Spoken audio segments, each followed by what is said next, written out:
첫 카운트는 도널드 마이어에게 있습니다. 일부러 어떤 행동을 하셨습니까? 제 이해로는 당신이 권총, 피스톨, 리볼버를 사용하셨다고 알고 있습니다. 그걸 일부러 하신 건가요? 네. 판사님께 말을 걸며 손이 떨렸습니다. 충격적인 사건의 결말이었습니다. 이 아이는 한때 이달의 학생이었지만 이제는 부모를 죽였다고 합니다. 그는 교회의 집에서 부모의 시신과 거의 2주 동안 함께 살다가 도망쳤고 결국 세상 반대편까지 가려고 했던 것으로 알려졌습니다. 그는 캔자스 시골에서 붙잡히기 전까지 그렇게 했습니다. 그리고 이 모든 것은 결국 미국 대통령을 암살하려는 계획의 일부였습니다. 로우 앤 크라임 제공 사건을 다루고 있습니다. 저는 크리스 스튜어트입니다.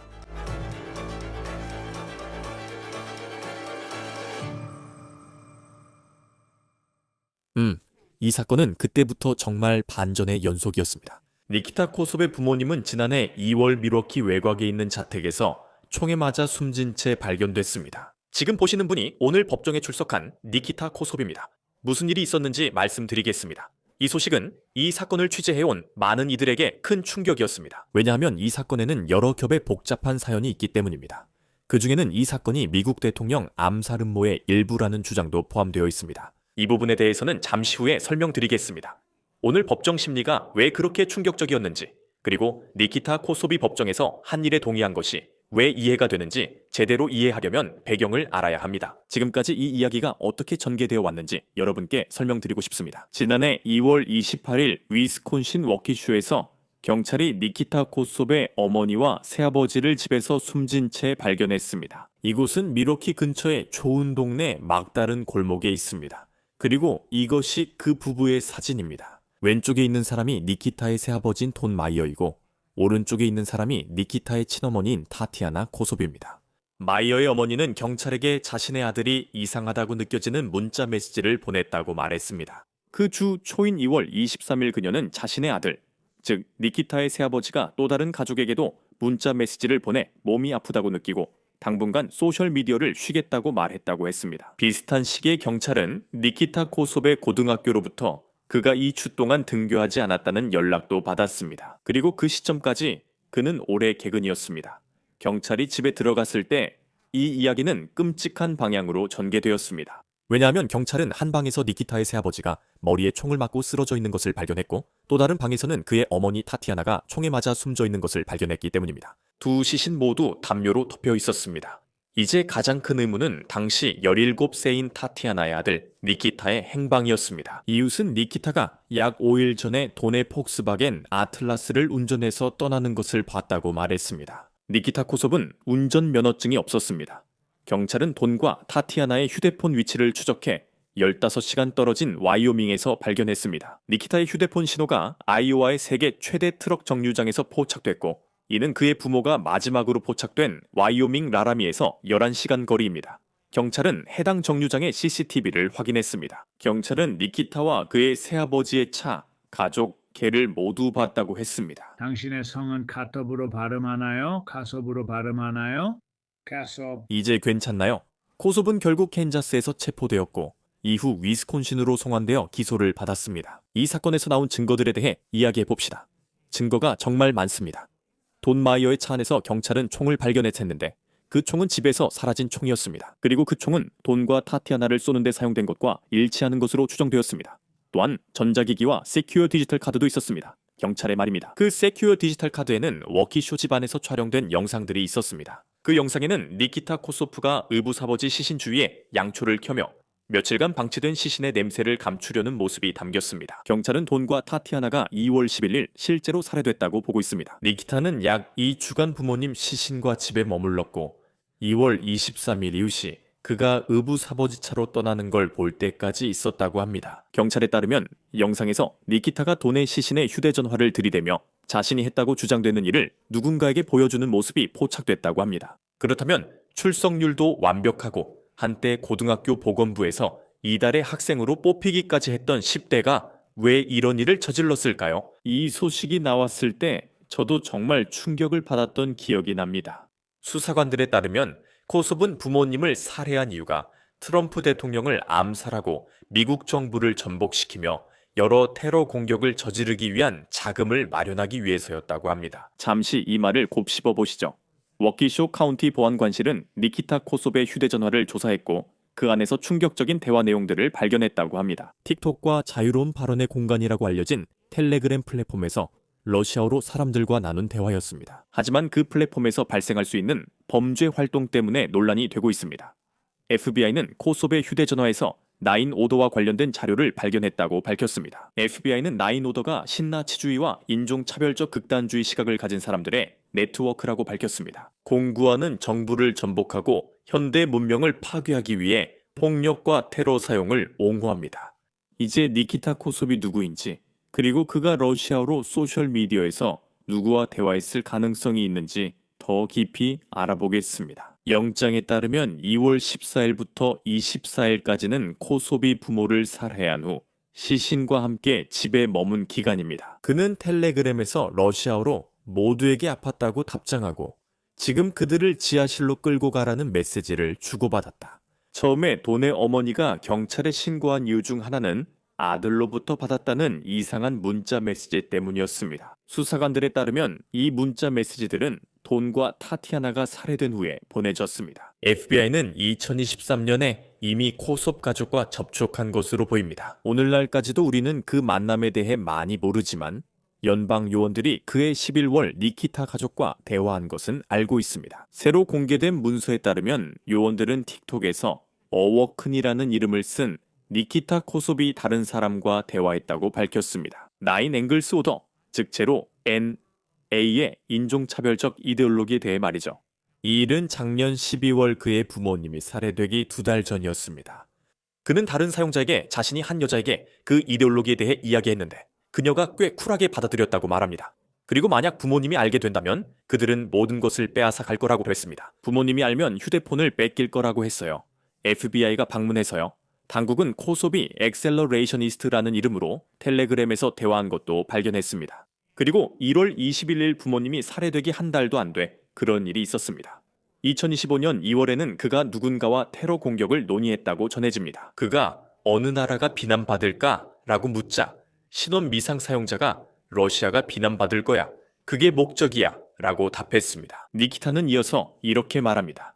내가 너에게 내 선언문을 보내서 네가 온라인에 퍼뜨릴 때가 오면 PDF로 보내야 할까? FBI는 선언문을 임의로 바꾸거나 수정하지 말라고 하며 선언문을 발견했다고 합니다. 3장 분량이며 미국 대통령 암살과 정치혁명에 대해 다룹니다. 그리고 유대인들이 통제하는 정치인들로부터 백인 인종을 구하라는 문구가 있습니다. 마지막에는 아돌프 히틀러를 찬양하는 이미지와 문구가 나옵니다. 왜 하필 트럼프냐고 묻는다면 대통령과 아마도 부통령까지 제거하면 혼란이 생길 것이 뻔하기 때문이라고 생각합니다. 그리고 그것뿐만 아니라 암살이나 붕괴를 가속화하는 것이 실제로 가능한 일이라는 생각을 대중에게 더 확산시킬 수 있습니다. 인용문 끝. 코섭은 또한 덧붙였습니다. 다른 공격이 일어날 수 있지만 무엇이고 누구를 목표로 하는지 전혀 모릅니다. 그들이 저와 같은 이념을 가져도 마찬가지입니다. 이 선언문은 트럼프를 겨냥한 공격을 위해 특별히 작성된 것입니다. 지금 이 사건에서 중요한 증거 중 하나는 코섭이 캔자스에서 체포될 때 가지고 있던 돈과 보석의 양입니다. 그는 프라이드 오픈 금고 여성용 보석, 14,000달러 현금, 그리고 은행 서류를 소지하고 있었습니다. 코섭은 부모를 살해해서 얻은 것으로 추정되는 그 돈을 드론을 사는 데 사용하려 했던 것으로 보입니다. 그는 그 드론을 테러 공격에 사용할 계획이었던 것으로 전해집니다. 다른 텔레그램 대화에서 코섭은 엔젤 오브 데스와 투하 장치가 있는 드론에 대해 이야기합니다. 코섭은 드론 관리에 대해 묻는 것으로 전해집니다. 그리고 그 사용자는 가격이 12,000에서 1,500 사이가 될 것이라고 말합니다. 그들은 또한 급조 폭발물, 즉 급조 폭발물에 대해서도 이야기한 것으로 전해집니다. 코섭은 357 매그넘 소리로부터 귀를 보호할 헤드폰도 요청했습니다. 이 총은 어머니와 새아버지를 죽일 때 사용됐습니다. 이 점에 주목해야 합니다. 보도에 따르면 코섭은 비트코인 결제를 언급했고 검찰은 그가 여러 주를 운전하며 비트코인 자판기를 이용했다고 밝혔습니다. 부모를 살해한 후 니키타가 위스콘신에서 부모를 살해한 뒤 서쪽으로 운전한 이유입니다. 이것은 텔레그램에서 우크라이나 전화번호 번호로 온 온라인 주문에서 비롯된 것으로 보입니다. 코섭은 또한 동유럽 방언으로 글을 쓰는 사람과도 대화를 나눴습니다. 그 사람은 코섭에게 남서 와이오밍에서 캔자스를 거쳐 오클라호마 근처의 한 장소까지 운전해 가라고 좌표를 알려줬습니다. 그리고 코소비 묻습니다. 인용합니다. 그리고 거기서 캘리포니아 유리카까지 갑니다. 30시간이 걸립니다.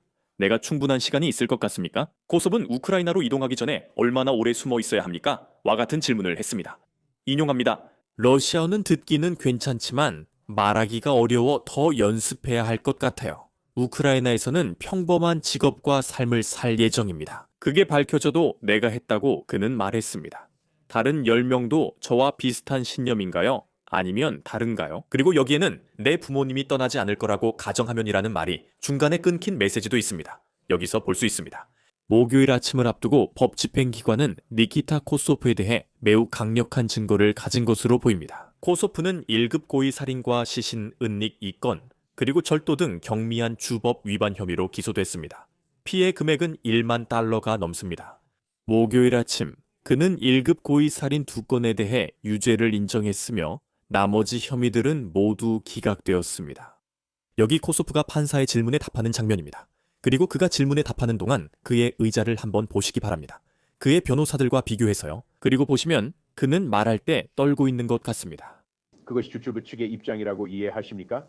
네, 재판장님. 알겠습니다. 그리고 선생님, 이 사건에서 본인과 변호사가 적절하다고 생각하는 형벌이나 형량에 대해 자유롭게 주장할 수 있다는 점을 이해하고 계십니까? 네, 재판장님. 그리고 선생님, 본인과 라펠 씨가 형량의 범위, 즉 형벌의 정도에 대해 논의하셨다는 것도 맞습니까? 즉, 이 2건의 1급 고의 살인 혐의 각각에 대해 유죄 판결을 받으면 연장된 감독 가능성 없이 종신형이 선고된다는 뜻입니다. 이해하셨습니까? 네, 재판장님. 하지만 반대로 법원이 연장된 감독을 허용할 수 있는 선택지도 있습니다. 직역이 주어진다는 것이지 보장된다는 뜻이 아니라 연장된 감독을 받을 기회가 있다는 의미입니다. 20년 후 각자 형기 복역 후입니다. 이해하셨나요? 네, 재판장님. 그러니까 그렇습니다. 최소 형량은 아니지만 각 형에 대해 20년 후 추가 감독이 있을 수 있다는 뜻입니다. 이해하셨나요? 네, 재판장님. 좋습니다. 라펠레 씨가 그 부분을 충분히 설명했다고 생각하시나요? 네, 재판장님. 이제 탄원서 설문지와 권리 포기 양식의 다른 부분을 설명하겠습니다. 라펠레 씨, 의뢰인 앞에 사본이 있나요? 네, 있습니다. 여기에는 당신이 18세 이고 11년간 학교를 다녔다고 나와 있습니다. 맞습니까? 네, 재판장님. 이 일들로 고등학교를 졸업하지 못한 건가요? 네, 판사님 알겠습니다. 읽는데 문제 없습니까? 없습니다, 판사님. 좋습니다. 이 사건에서 작성된 문서들, 다시 말해 경찰 보고서나 목격자 진술서 또는 이 사건에서 작성된 다른 문서들을 읽고 이해할 수 있었습니까? 네, 판사님. 그리고 또한 저에게 제출한 이 문서들, 즉 탄원서 질문지와 권리 포기 양식도 읽고 이해할 수 있었습니까? 네, 판사님. 이것이 당신이 영어를 이해함을 보여줍니다. 그래서 학력 수준을 물었습니다. 단순히 학교를 얼마나 다녔는지가 아니기 때문입니다. 하지만 이 사건에서 생성된 모든 자료들을 이해하고 파악할 수 있었는지 그럴 시간도 있었다고 느끼십니까? 네, 재판장님. 좋습니다. 이제 여기에는 당신이 본인이 인정하는 혐의에 대해 이해하고 있다고 나와 있습니다. 그리고 실제로 당신과 당신의 변호사, 변호인들이라고 해야겠네요. 변호인들은 이 탄원서와 함께 1급 고의 살인 혐의에 대한 배심원 지침서라고 불리는 문서를 첨부했습니다. 이 문서는 1010, 1010번으로 번호가 매겨져 있고 만약 이 사건이 재판으로 간다면 주초 측이 입증해야 할 범죄의 구성 요소들을 명시하고 있습니다. 라펠레 씨와 그걸 확인하셨나요? 네, 판사님. 각 사건에서 재판 시 주추가 입증해야 할 사항을 아십니까? 네, 판사님. 좋습니다. 곧 그 요소들에 대해 이야기할 겁니다. 알겠습니까? 이것은 또한 당신이 정신질환이나 장애로 치료를 받고 있지 않다는 것을 말해줍니다. 맞습니까? 네, 판사님. 또한 지난 24시간 동안 술이나 약물, 약을 복용하지 않았다는 것도 사실입니까? 네, 판사님. 라펠레 씨 항상 그렇듯이 영어 이해와 읽기 등에 대해 여쭤보겠습니다. 카십 씨는 18세이고 제가 알기로는 17세였던 것으로 압니다. 변호를 시작하셨을 때 의뢰인과 함께 증거 자료를 검토할 충분한 시간이 있었다고 느끼셨습니까? 이번 사건에서요. 네, 재판장님. 그리고 그 안에는 영상 녹화물도 있었던 것으로 압니다. 그것도 그와 함께 검토하셨습니까? 네, 잘했습니다. 그의 이해 능력이나 판단 능력에 의심의 여지는 없었습니다. 아니면 잠시 물러서겠습니다. 의뢰인과 의사소통하는 데 어떤 어려움이라도 있었습니까? 알겠습니다. 이제 헌법적 권리에 대해 말씀드리겠습니다. 이 문서에 적혀 있습니다. 이 탄원을 제출함으로써 저는 다음과 같은 헌법적 권리를 포기한다는 것을 이해합니다. 각 권리가 여기에 나열되어 있습니다. 각 권리 옆에는 상자가 있습니다. 각 상자에는 X 표시가 되어 있습니다. 그 말은 변호사와 함께 모든 권리를 검토했다는 뜻입니까? 네, 재판장님. 그 권리들을 이해하신다는 건가요? 네, 재판장님. 그럼 그 권리 포기하신다는 건가요? 네, 재판장님. 좋아요. 사실인지 말씀해 주세요. 여기 재판받을 권리 포기라고 적혀 있는데 맞나요? 네, 재판장님. 저는 묵비권을 포기하며 제 침묵이 재판에서 불리하게 사용될 수 없다는 것도 이해합니다. 맞습니까? 네, 재판장님.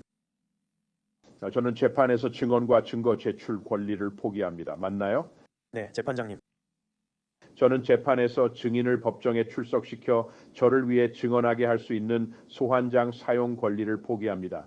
이해하셨죠? 소환장은 법원이 발부하는 명령으로 당신과 변호사가 받을 수 있으며 당신을 위해 증인들이 법정에 출석하도록 요구할 수 있습니다. 그들이 원하지 않더라도 그렇게 할 수 있다는 것을 이해하셨나요? 네, 재판장님. 그 권리도 포기하는 게 사실입니까? 네, 재판장님. 여기에 이렇게 적혀 있습니다. 저는 12명의 배심원 전원이 제 유죄 또는 무죄에 동의해야 하는 배심원 재판을 받을 권리를 포기합니다. 사실입니까? 네, 재판장님.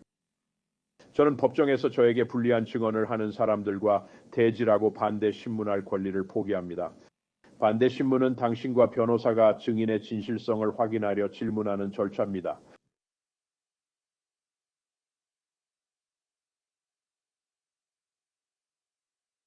그들이 말하는 내용이 사실인지 확인하는 것입니다. 이해하셨나요? 네, 재판장님. 그 권리도 포기하시는 건가요? 네, 재판장님.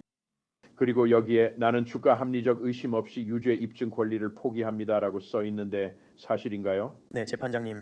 그리고 합리적인 의심이 무엇을 의미하는지에 대해 논의하셨습니까? 네, 재판장님. 당신의 변호사가 그 부분에 대해 당신과 이야기했습니다. 네. 이 권리에 대해 궁금하신가요? 아니요, 판사님. 누군가 이 권리를 포기하라고 강요한 적 있나요? 아니요, 판사님. 좋습니다, 선생님. 당신에게 제기된 혐의들을 살펴보겠습니다.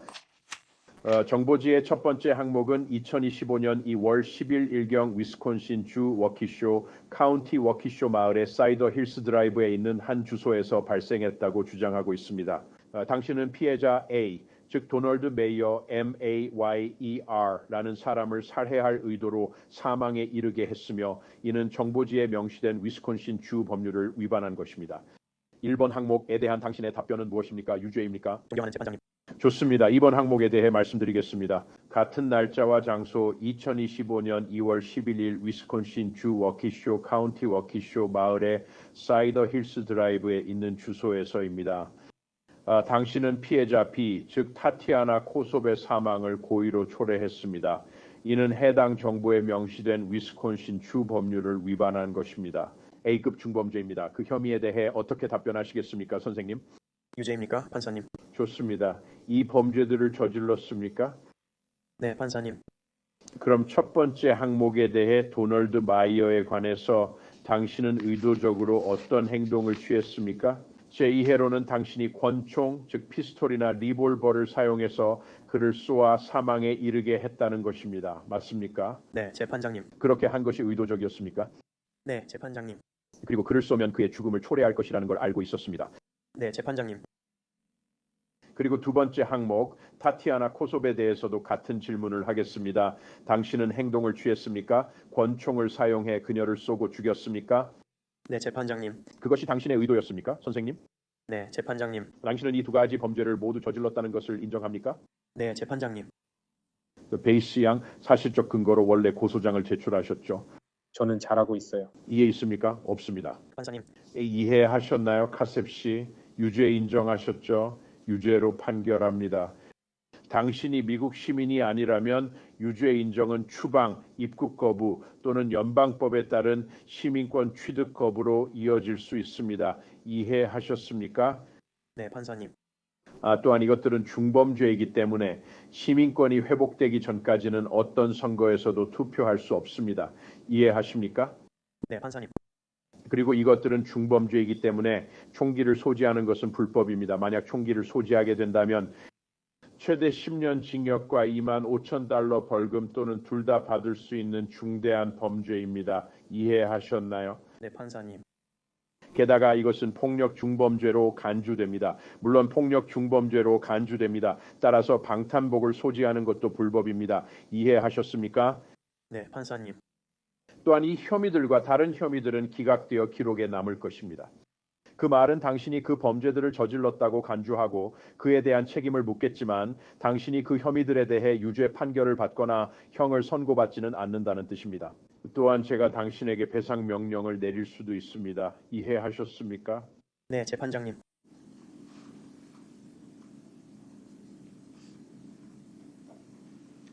이 일들로는 앞으로 기소되지 않습니다. 이해하셨나요?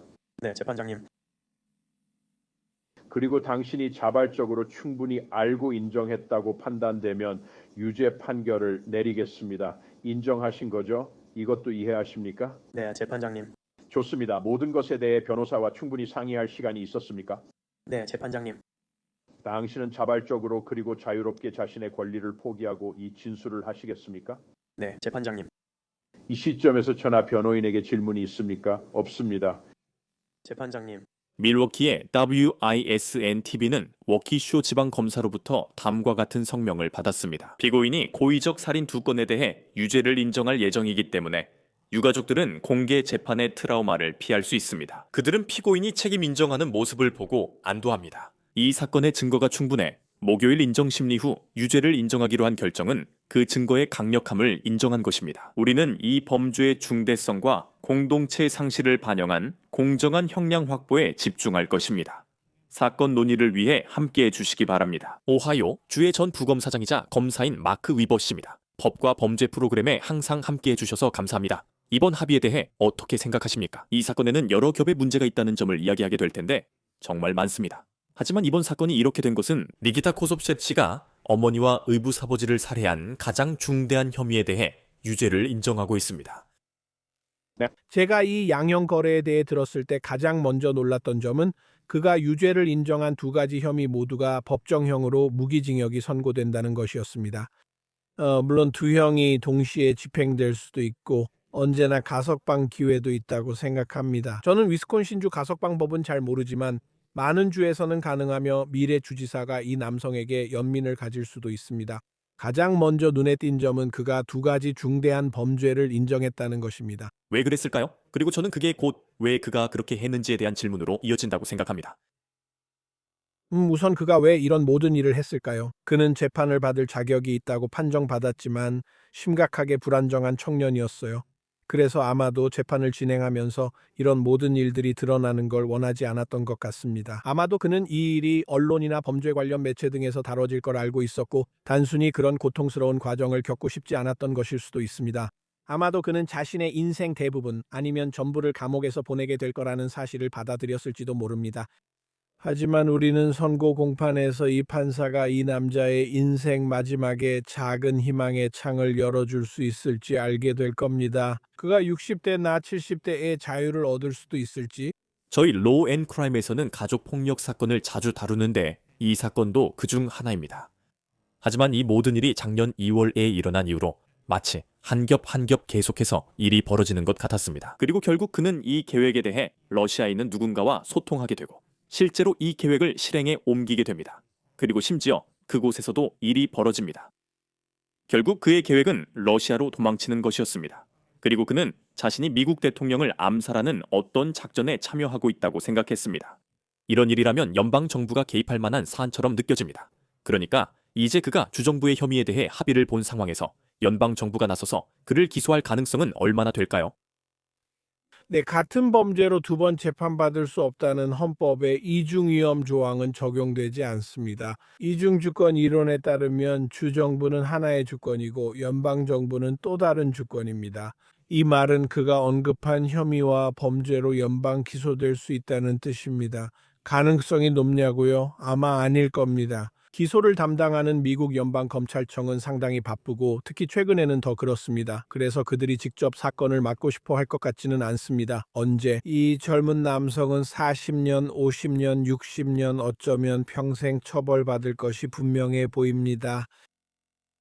그가 한 일을 보면 여러 면에서 정말 끔찍하다는 생각이 듭니다. 그리고 그 끔찍한 여파와 시신들과 함께 집에서 살아가는 것을 생각하게 됩니다. 그리고 그는 도망치면서 돈과 보석을 챙겨서 달아납니다. 그가 남긴 모든 연락 흔적을 보면 그는 자신의 행동을 잘 알고 있었습니다. 알다시피 다른 한편으로 보면 사실 다른 입장이랄 것도 없지만 그는 17살입니다. 그냥 어떻게 보면 안타까운 부분이 있다고 할까요? 여기서 그런 여지가 있을까요? 그리고 그게 그의 선고에 어떤 영향을 미칠 수 있을까요? 네, 모든 인간은 신의 형상대로 만들어졌고 이런 이야기는 어느 쪽이든 비극입니다. 부모님이 살해당한 것도 비극이죠. 그렇게 살해당한 것도 그의 인생이 망가진 것도 모두 비극입니다. 제가 전에 말했듯이 인터넷이 이 범죄를 일으킨 건 아닙니다. 이것은 악이었습니다. 죄는 에덴 동산 때부터 우리와 함께 해왔잖아요. 그렇죠? 그러니까 인터넷이 범죄를 일으킨 건 아닙니다. 하지만 50년 전만 해도 그는 이런 일을 할 수 없었을 겁니다. 그는 자신이 함께 힘을 합칠 수 있다고 생각한 사람들과 이 신나치 사탄 혁명으로 미국을 전복하려는 접촉을 하지 못했을 겁니다. 그가 자신의 뒤틀린 생각을 행동으로 옮길 수 있는 수단이 인터넷으로 인해 증폭된 것은 분명합니다. 그가 잘못했고 처벌받아야 합니다. 이 범죄는 비슷하게 미치고 사악한 이들과 연관될 수 있는 범죄입니다. 그것이 사건을 진행시킵니다. 예를 들어 미러키 교회에 사는 한 아이가 자신이 미국 정부를 전복시키려는 어떤 음모의 일부라고 생각한다면 말이죠. 하지만 그가 러시아에 있는 누군가와 대화했다고 여겨지는데 우리가 그가 정확히 누구와 대화했는지 알아낼 가능성은 얼마나 될까요? 네, 그 부분은 FBI가 조사할 만합니다. 만약 러시아 정부 요원이 이 사람을 도왔다면 정말 심각한 문제입니다. 요즘 인터넷엔 다른 사람인 척하는 이상한 사람이 많아요.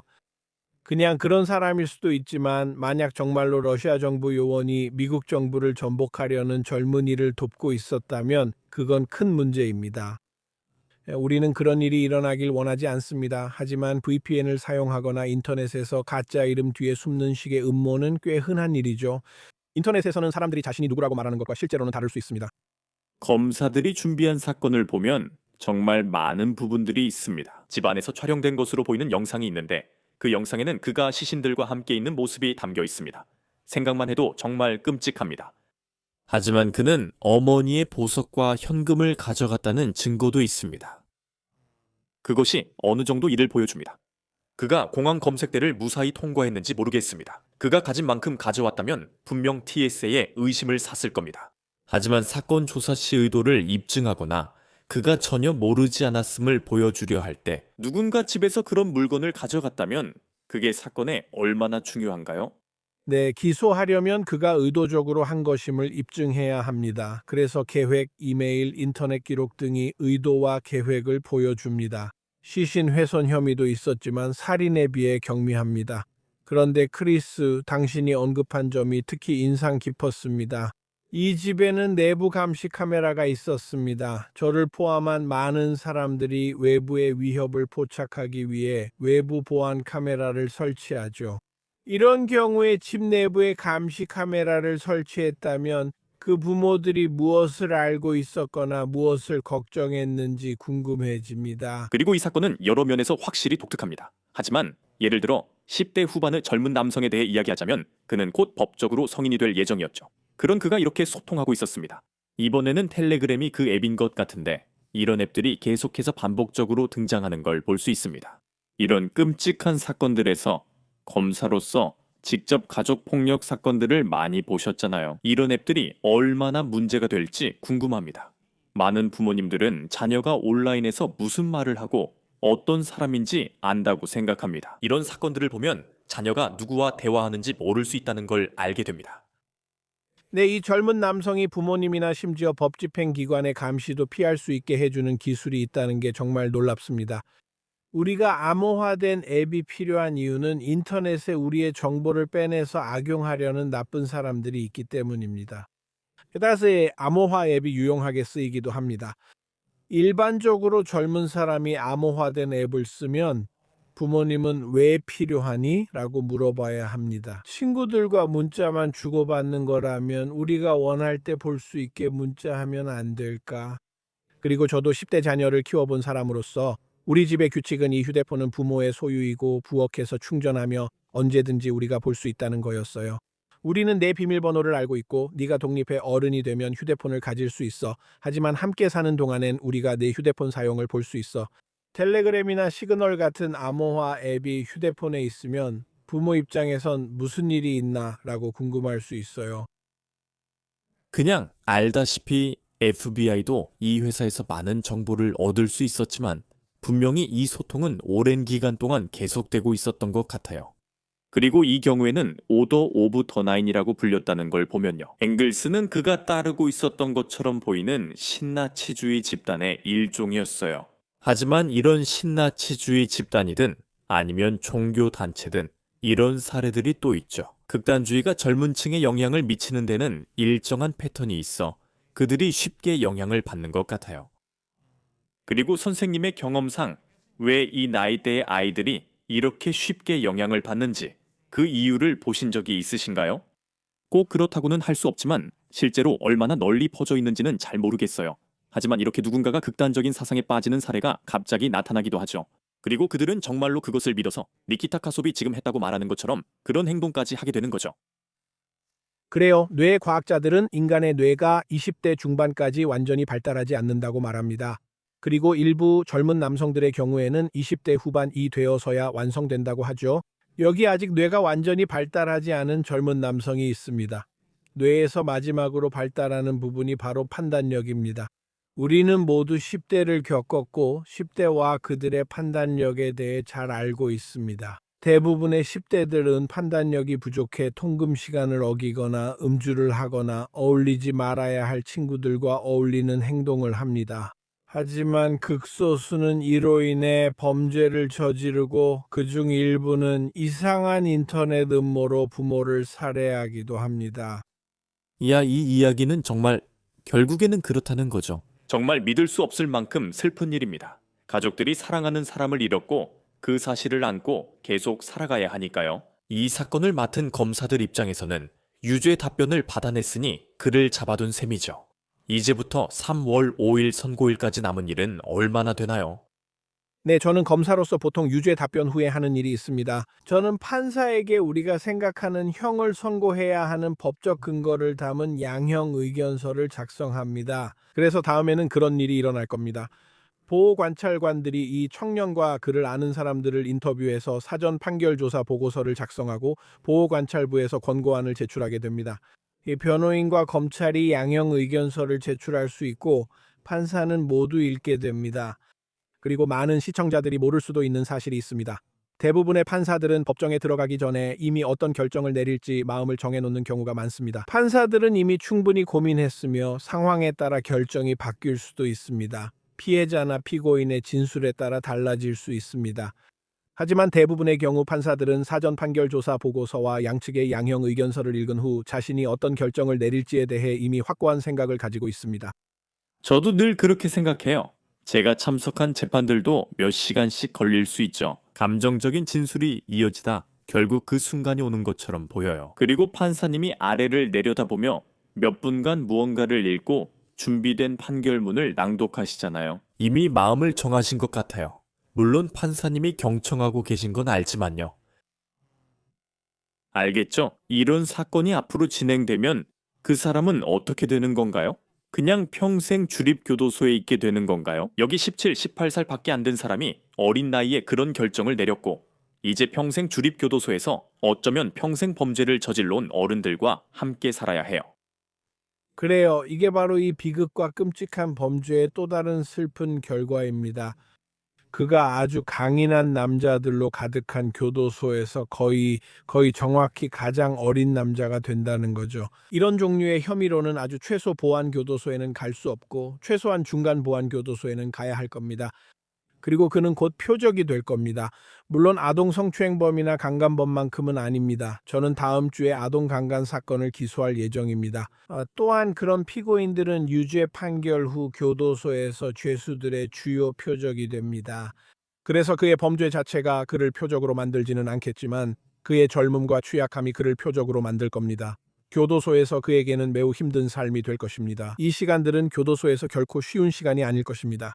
아니요. 아시다시피 그는 끔찍한 범죄를 저질렀고 이제 유죄를 인정했습니다. 마크 위버 전 오하이오주 법무부 차관보이자 검사님께 항상 로우 앤 크라임에 함께해 주셔서 감사합니다. 소중한 시간 내주셔서 감사드립니다. 감사합니다, 크리스. 니키타 카섭의 선고 공판은 3월 5일에 열릴 예정입니다. 로우 앤 크라임 세건 보도였습니다. 유튜브, 스포티파이 구독과 피콕에서 온 더 케이스 시청 가능합니다. 저는 크리스 스튜어트입니다. 다음에 뵙겠습니다.